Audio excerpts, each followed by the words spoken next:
Senhoras e senhores, estamos aqui, não ao vivo dessa vez, está sendo gravado.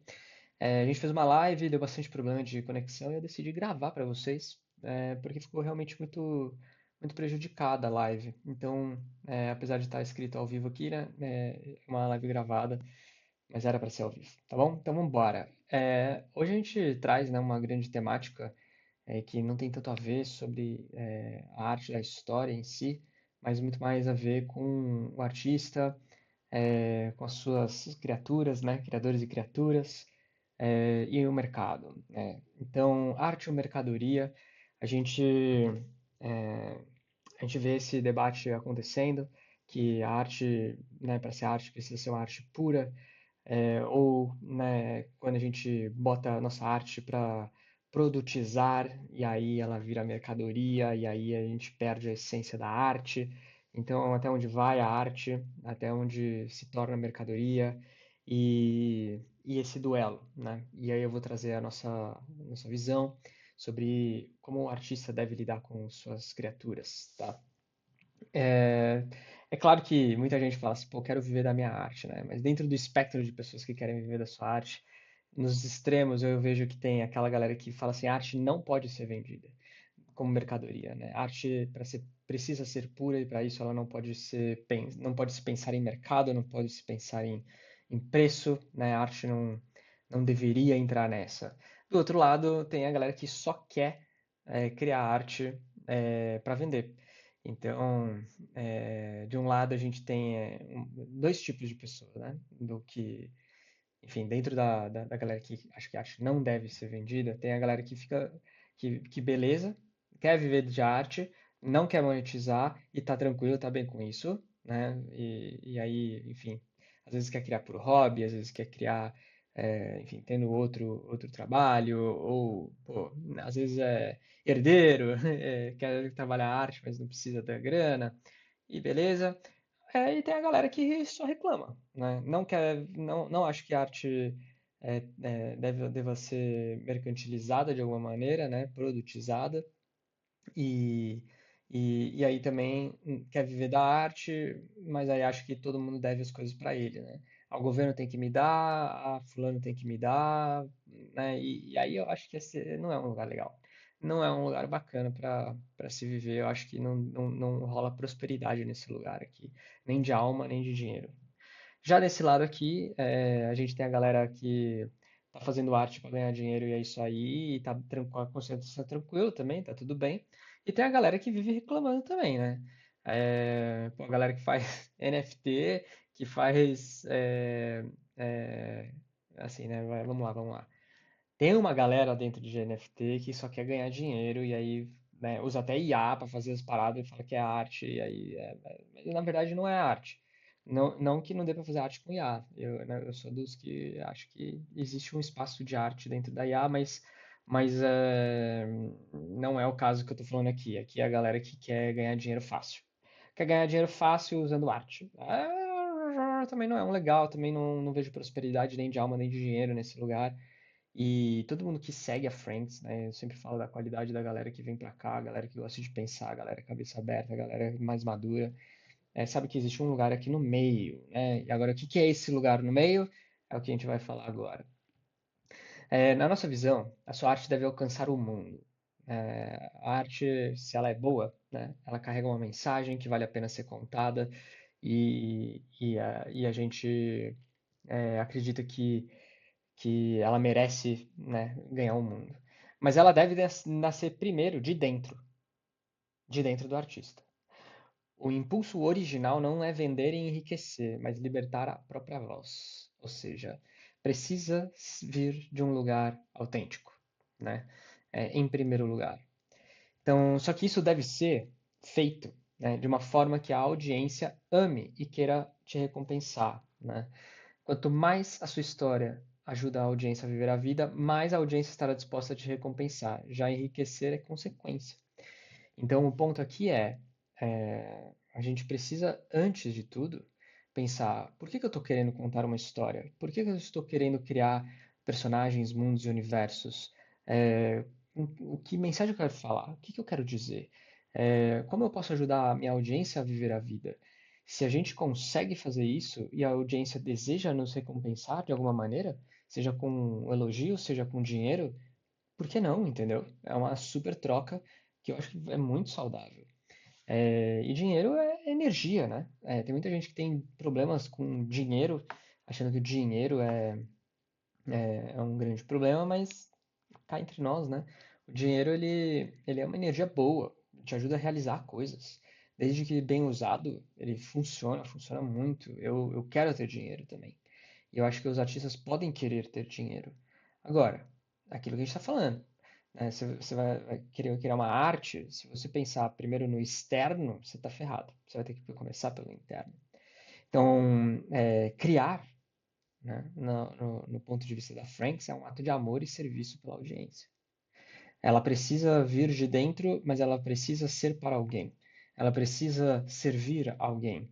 E aí essa história abre conversas e vocês se conectam de alguma maneira, né? Artistas e fãs, artistas e outros artistas e criadores e tudo mais. Aqui na Franks a gente tem uma frase muito famosa que é crie histórias que o seu público ame, né? E aí muita gente se confunde, né? Porque, então eu tenho que agradar minha audiência. Não é bem isso. Vamos lá. Crie histórias que o público ame não significa tirar pedido do público, né? Eu quero isso, aí você vai lá e faz. E entregar mais do que eles já sabem que amam, né? Então, a gente já sabe que esses filmes, essas franquias a gente já ama. Mas aí você pega e fica repetindo, fazendo em cima. Eu não quero tirar pedido, né, como artista. Não é isso que eu estou querendo dizer com fazer com que o público ame, tá? A ideia é muito mais entregar aquilo que o público precisava, mas ainda não sabia.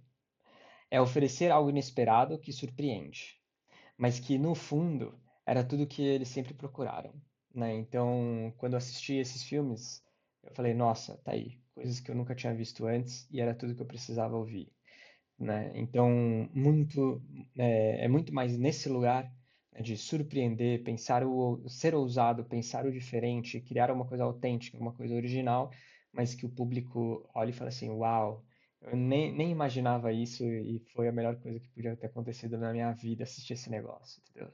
Você conseguir gerar essa sensação é fantástico, né? Então, como criar histórias que o público ame, né? Essa é a grande pergunta. É, E aí eu começo já respondendo. Antes de escrever histórias, a gente aprende a pensar histórias, né? Desde criança até hoje em dia, eu vejo pessoas na rua e penso, isso aí daria um bom personagem. Isso aqui daria uma boa situação, uma boa cena. Isso aí seria uma história. Nossa, a história de vida dessa pessoa daria um livro, né? Como a gente nunca pensou isso, né? Com certeza a gente pensou várias vezes. E desde crianças a gente tenta explicar, né, o que a gente vive e tudo mais, e aí começam a surgir hipóteses. Mas como poderia ter sido se, né, fosse diferente? E aí começa a imaginar, a gente começa a criar histórias na nossa cabeça e aí surgem as histórias. Agora, o criador imaturo, né, que está iniciando a sua carreira, normalmente ele escreve de um lugar, né, que ele conhece, que ele se inspira, imita de alguma forma, né, e que ele sabe que as pessoas gostam. E tudo bem, beleza? É uma forma de começar a criar, é uma forma de aprender a escrever, é uma forma de treino, uma forma de você também começar a perceber, né, quando você começa a ficar mais maduro, que você precisa, na verdade, abandonar o que os outros pensam, o que os outros sentem para você criar algo seu, original e autêntico. E isso só vem através da sua própria voz, tá? Então, aqui a gente está falando sobre você abandonar, né, os estímulos externos, as ideias externas, as vontades externas para você começar a refletir sobre o que há no interno, né? Então, da onde vem essa voz? Que voz é essa? Como eu desenvolvo a minha voz? E aí você vai acabar descobrindo, né, que a sua própria voz vai acabar determinando as histórias que você deseja contar. Agora, o que significa você precisa achar sua voz, né? A sua voz é aquilo que te faz diferente, aquilo que te faz único, aquilo que né? Te diferencia de qualquer outro escritor, aquilo que te destaca. O que é voz de um escritor? Mas o que é a voz de um escritor? A voz não é estilo, ela é a consciência em ação. Como assim? Ela inclui as nossas crenças e como a gente chegou nelas. E não só crenças que nos deram e a gente pega e usa. São as crenças que a gente lutou para encontrar através das dificuldades e desafios que a gente viveu. Ou seja, através dos traumas, das experiências passadas que te marcaram, que criaram dificuldades, conflitos, desafios, que você conseguiu superar e aí você conseguiu tirar insights daquilo e que merecem ser ditos, contados e que podem ajudar outras pessoas a viverem suas vidas também, né? Então, a sua voz, percebe? Ela naturalmente, por você investigar o que há de humano em você, na sua história, e tirar mensagens e proveito disso para colocar para fora, naturalmente vai encontrar outros humanos, porque somos todos humanos. É, a sua voz, né, é feita de perguntas morais, das suas dores, né, das coisas que você acha que é certo, que é errado, e das coisas que você não entendeu da vida ainda, né? Eu mesmo, cara, eu olho para aqui, eu moro na Alemanha hoje, né? Estou bem mais perto aqui das guerras, né, que estão rolando, e graças a Deus eu não estou nesses lugares, mas eu olho para isso e falo assim, mano, como é que pode? Eu não sei responder como é que pode ainda, né? São inquietações. E eu ainda não consigo escrever uma história sobre isso, mas eu penso em escrever história sobre isso, porque, cara, tem alguma coisa que não. Não sei dizer ainda, mas estou investigando, né? Estou na busca de tentar tirar algum aprendizado. Não vemos, né? Não, desculpa, não vem dos momentos felizes essa voz. Por quê? Porque nos momentos felizes a gente celebra, curte, tem prazer, ótimo, mas não tem conflito.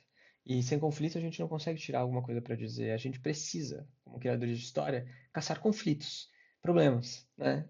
Complicações. E essas complicações estão muito presentes, principalmente nos momentos que nos quebram e que a gente reconstrói depois, porque aí tem aprendizado, né? Se a gente quebra e reconstrói, a gente descobre como a gente fez isso, e aí a gente consegue tirar insights. A voz, né, não é a história, e a história não é a voz. Eu já fiquei pensando sobre isso bastante, assim. Será que a história que eu escrevi é a minha voz? Ou será que a minha voz está sendo usada pela minha história, né? E, na verdade, são duas coisas separadas, né?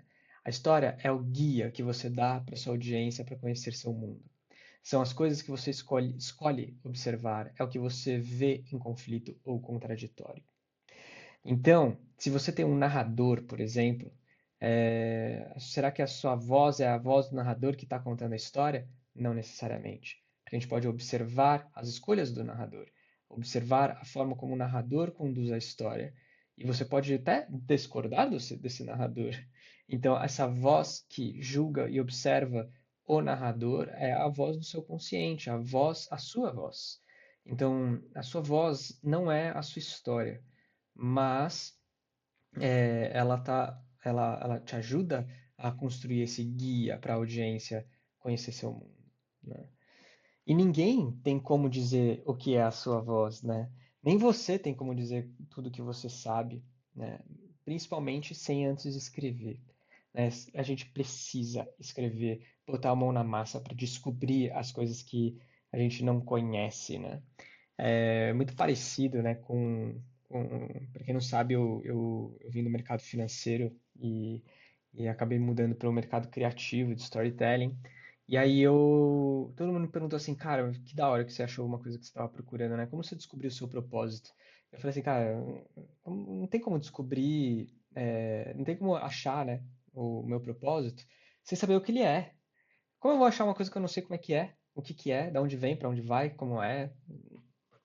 O único jeito de achar é botar a mão na massa, é descobrindo, tocando nas coisas e falando, isso eu gosto, isso eu não gosto, isso é legal, isso eu passaria um tempo aqui, né? E você vai revelando para si, né, aquilo que parece ser real, verdadeiro.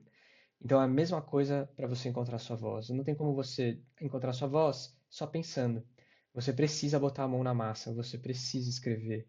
E dali, da prática, do treino e também da prática de filosofar, né, de você buscar os insights do que é verdadeiro, do que é real, aí você começa a encontrar aquilo que você verdadeiramente pensa, né? Você só encontra sua voz na escrita. Escrever é uma ótima forma de investigar a própria consciência, né? E a filosofia é uma ótima forma para você investigar a sua memória, tá? Então, deixa aí essas dicas. Agora, né? Escritores conhecem a solidão, né? E só se libertam quando amadurecem como artistas, tá? O que que eu quero dizer com isso, né? Quem nunca, né? Escreveu e criou e no silêncio do seu quarto ou de algum lugar e passou muito tempo sem compartilhar com as pessoas que você escreve, escrevendo escondido, né, enfim, e querendo às vezes não compartilhar, né, com as pessoas porque está inacabado, e aí você guarda aquilo, é uma espécie de solidão também, e, e aí você passa anos assim, e aí você bota no ar e ninguém quer ler, e aí, cara, é muito peso. A solidão pesa, a solidão pesa muito. Então, quando a gente vai amadurecendo como escritor, como autora, né, como roteirista, a gente começa a descobrir que quanto antes a gente se abre para conversar sobre as nossas criações, se abre para mostrar o nosso trabalho, se abre para conhecer o trabalho dos outros, para conhecer outros criadores melhor, né? A sua curva de aprendizado é muito mais rápida.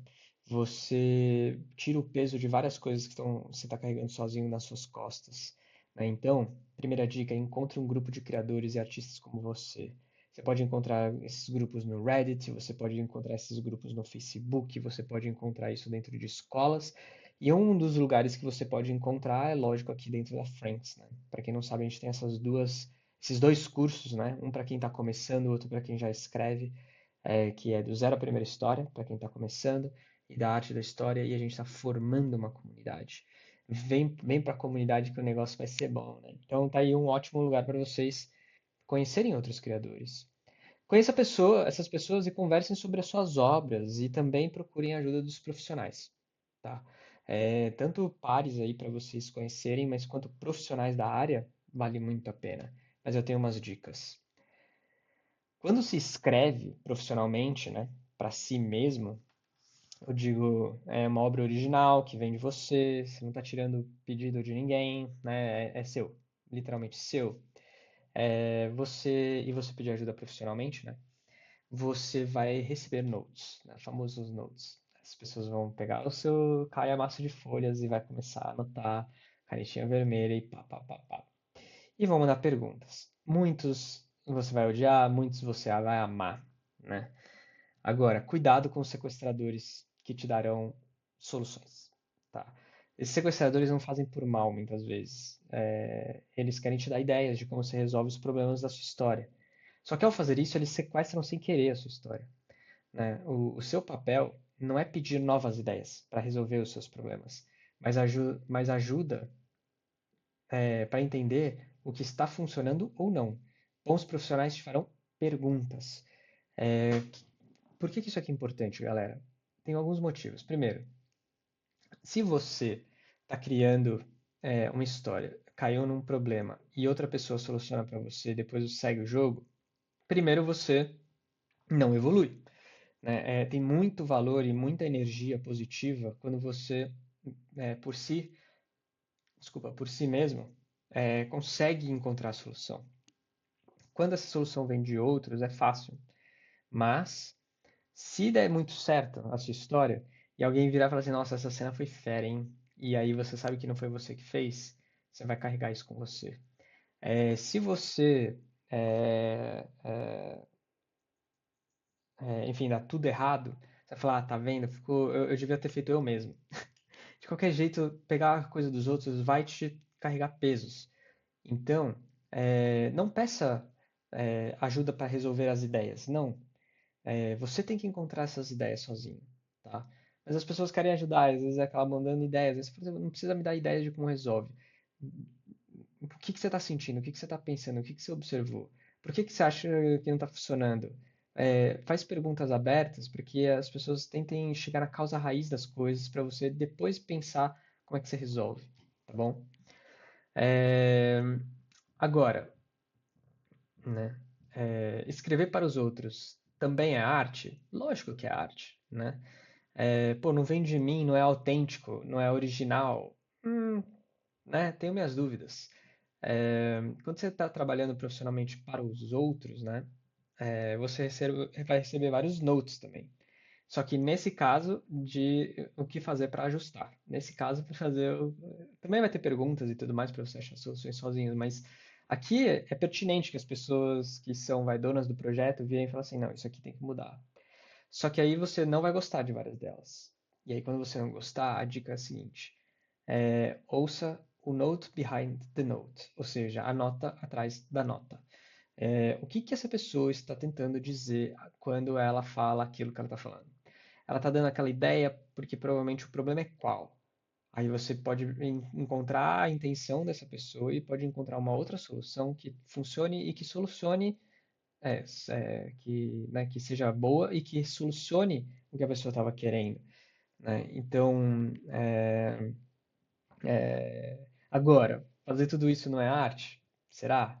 Eu acho que é arte, lógico que é arte, né? Aqui só uma coisa, né? A solução proposta pode estar errada, né? Pelo note da pessoa. Mas o problema apontado pode ser real. Esse é o ponto, né? Se o problema for real e você não gosta da nota, o que que você, qual caminho então você vai encontrar para solucionar, né? Agora, o mercado não vai te pedir só a tua voz. Ele vai te pedir adaptabilidade, né? Aprender a escrever na voz, de outra pessoa também é arte, né? Eu vou te falar aí depois dos specs, né, de comédia lá em Hollywood. E escrever para os outros também é uma forma de melhorar como artista.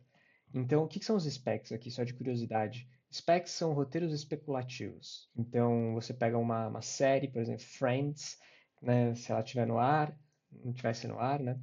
E aí você vai criar uma história original, né, um roteiro original, mas dentro daquele mundo, com aqueles personagens, com aquela voz, vai mandar para um estúdio e vai falar, quero trabalhar aí, né? Tá aqui a minha capacidade de me adaptar a essa voz e criar coisas legais e originais.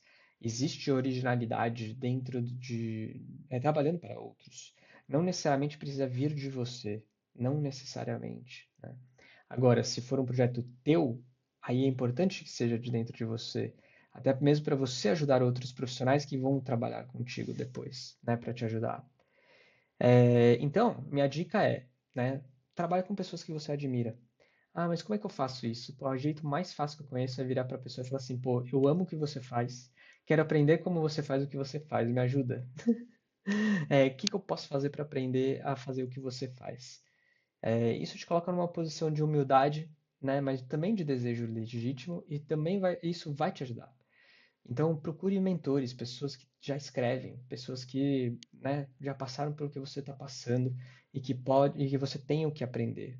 Depois você achar que aprendeu aquilo que você precisava, aí você pode move on, né? Segue em frente, tá?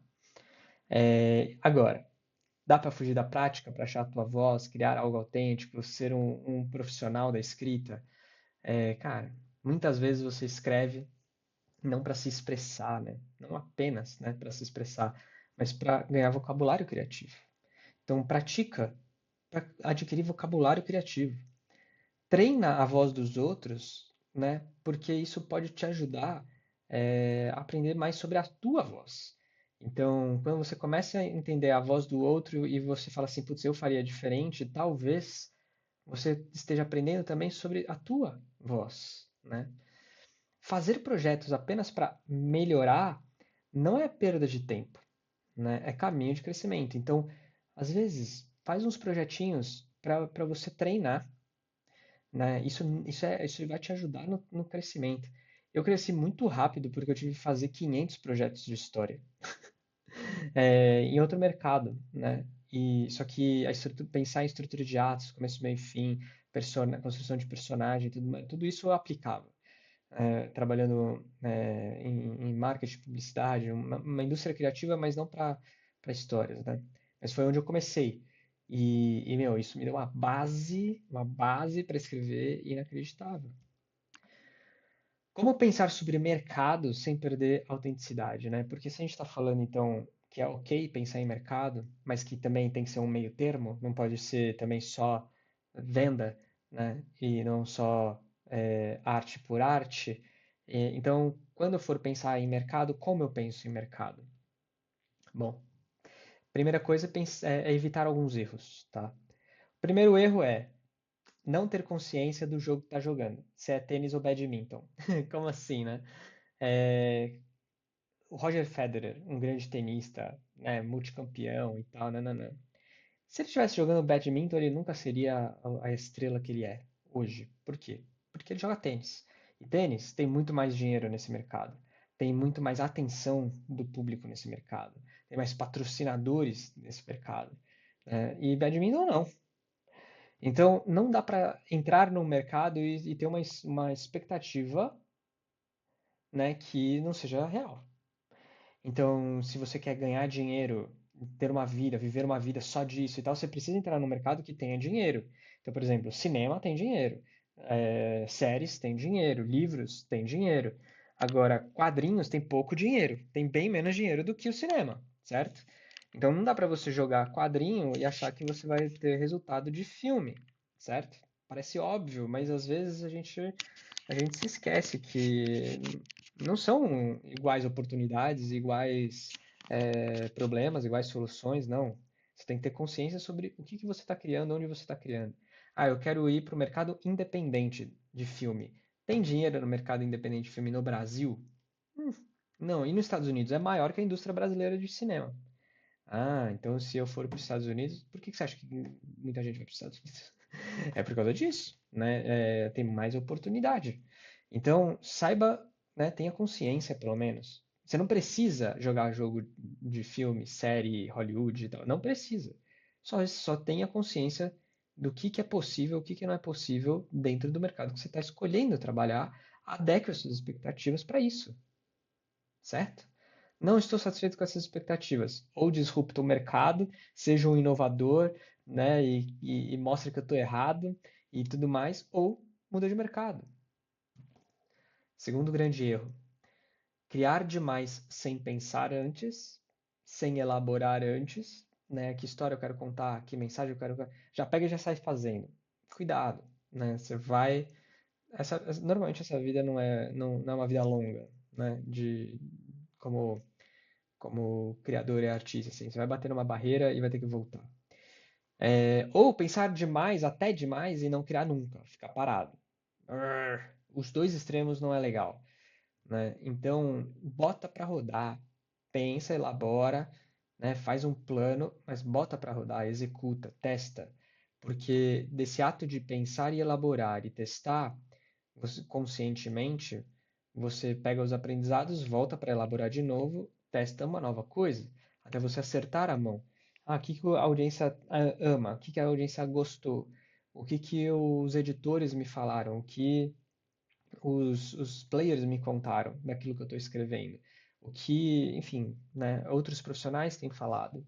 E aí pega, volta, elabora de novo e bota na prática. Quanto mais rápido você faz esse processo de elaborar, planejar, botar na prática, testar, ouvir, voltar para fazer uma coisa nova ou melhorar aquilo que você já fez, melhor. Legal, né? Foco no tele e não no story. Outro erro, né? Ah, eu quero chamar fulano de tal pro meu filme, né? Porque ele é estrela, vai trazer bilheteria. Ah, eu quero usar uma nova tecnologia, né? XYZ, porque todo mundo vai amar, vai ser incrível.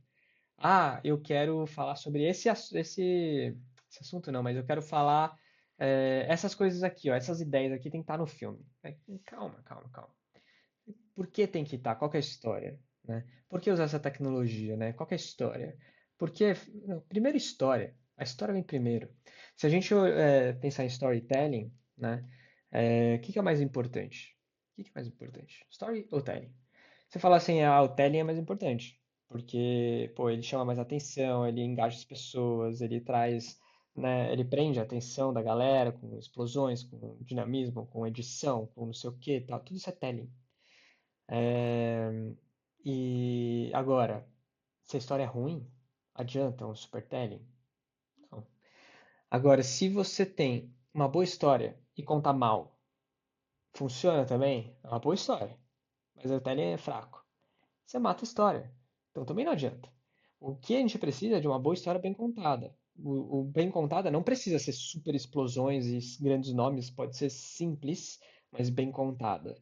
Uma boa história, bem contada de maneira simples, é superior a tudo que a gente falou. Mundo ideal, muito bem contada, muito bem criada, muito bem contada. Mundo ideal. Né? É, Outra coisa de telling aqui, antes de avançar. Ah, vou fazer nessa mídia. Vou fazer em quadrinho. Vou fazer quadrinho digital. Ah, vou fazer livro, vou publicar independente na Amazon. Ah, vou atrás de uma editora. Tá, mas qual a história? Essa história tem público? Onde está esse público? Será que o melhor formato é esse? Tem um monte de coisa, galera. Um monte de coisa. Obsessão em temas complexos e paralisia. Principalmente se você é iniciante, se você pegar temas históricos que exigem muita pesquisa, né? Ou temas muito complexos como viagem no tempo, ou ciência, nanociência, ou nanobiologia, e tal, e você não é dessa área, você precisa fazer muita pesquisa, e você não é um escritor é,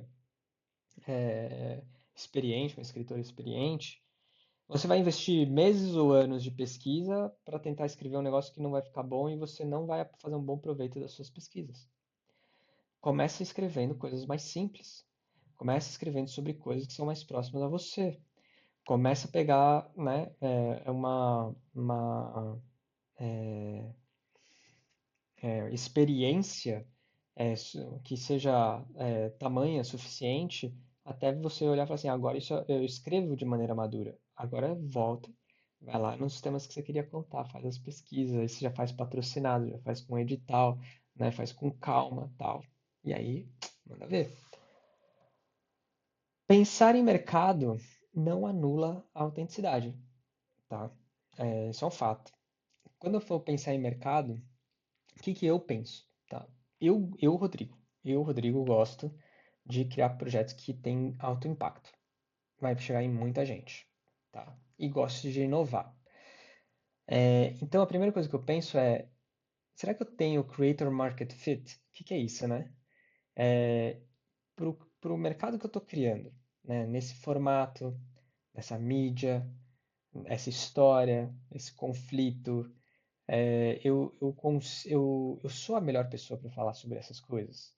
Se eu for criar uma história sobre o que que seria, que mercado, então em que mercado eu vou atuar?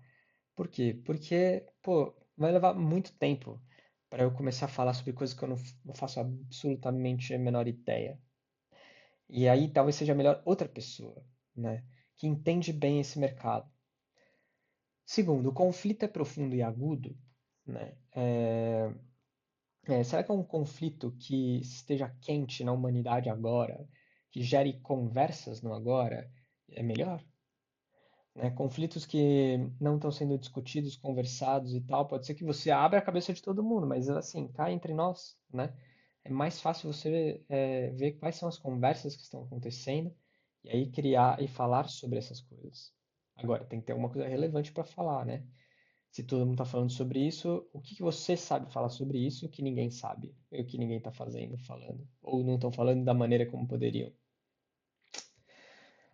A competição nesse espaço, né? Pô, você vai lançar Harry Potter melhor, você vai lançar uma história de bruxo quando tá saindo Harry Potter, você tá ferrado. Você vai competir no cinema com Avengers, você tá ferrado. Agora, ter competição é ruim? Não necessariamente. Desculpa. Não necessariamente. Ter competição é bom. Por quê? Porque significa talvez que tenha mercado.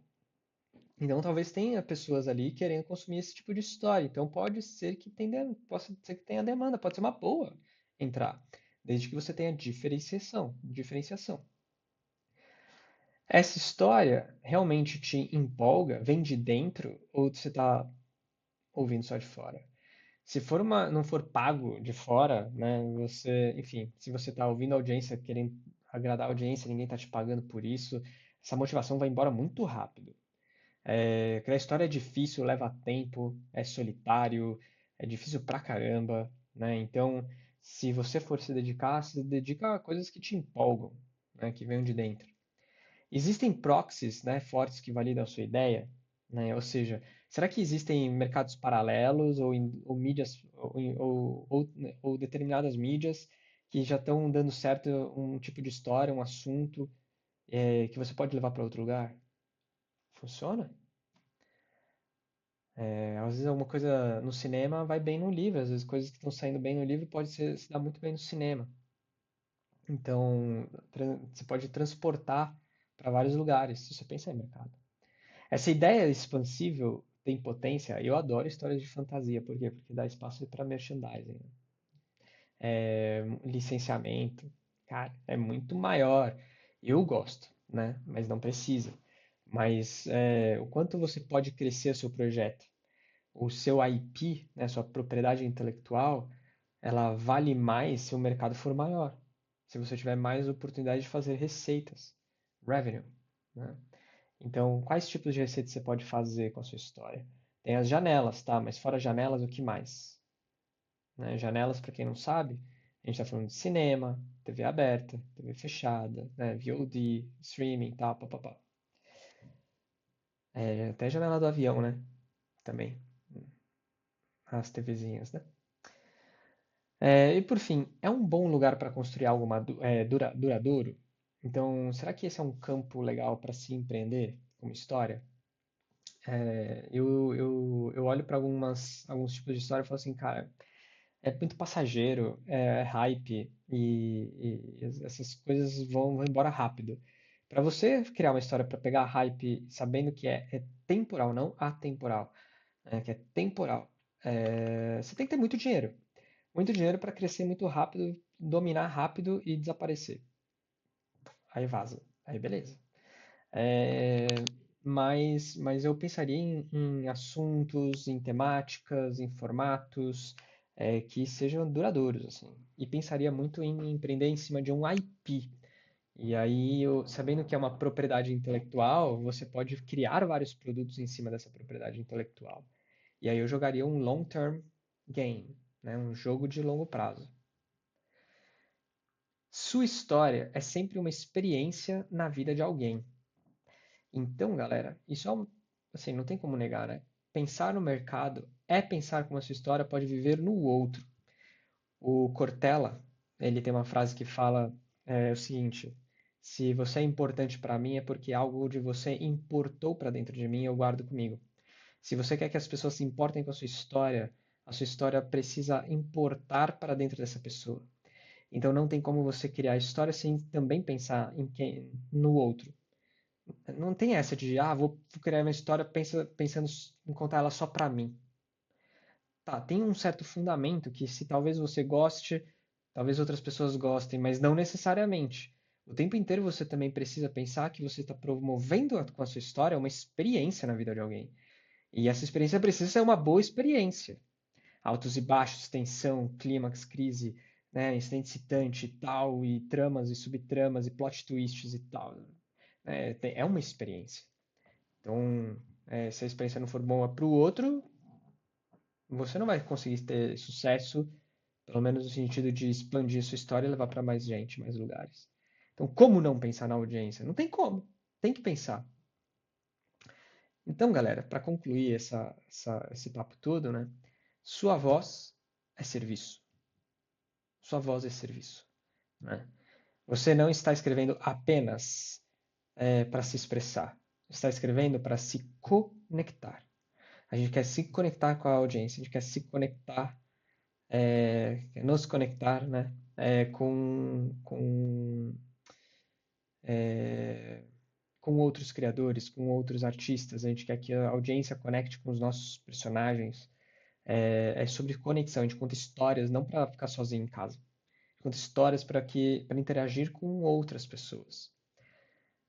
A gente escreve com voz própria e consciência de público desculpa, e consciência de público não é contradição. Então, escrever em voz própria, com a voz própria, e ter consciência de público, né, isso não existe contradição nessas duas coisas. Você pode fazer os dois, escrever com a voz própria e ainda assim pensar em público, e ainda assim pensar em mercado. E esse é o caminho do artista maduro, né? É esse tipo de artista que eu acho que tem futuro dentro do mercado. Você pode ser profundo, verdadeiro e único e ainda assim tocar o mundo, né? Porque para tocar o mundo é business, para tocar o mundo é negócio, para tocar o mundo é dinheiro. Você vai ter que pensar em canal de distribuição, você vai ter que pensar em marketing, branding, você vai pensar em parcerias, vai pensar em licenciamento, merchandising. É negócio. Vai construir comunidade em torno do seu IP. Tudo isso é negócio. E é isso que torna um criador inesquecível. É conseguir fazer as duas coisas ao mesmo tempo. Criar com a sua própria voz e ter consciência de mercado e de público. Para mim, esse é aquele centro que a gente estava falando, né? Só que tentei elaborar o que é esse centro, né, ao longo dessa apresentação. Eu espero que vocês tenham gostado, tá bom? Bom, é isso, galera. Muito obrigado aí pela atenção de vocês, de novo. Desculpa aí a live que a internet não ficou legal, mas espero que esse conteúdo encontre vocês bem. Valeu, beijo para todos.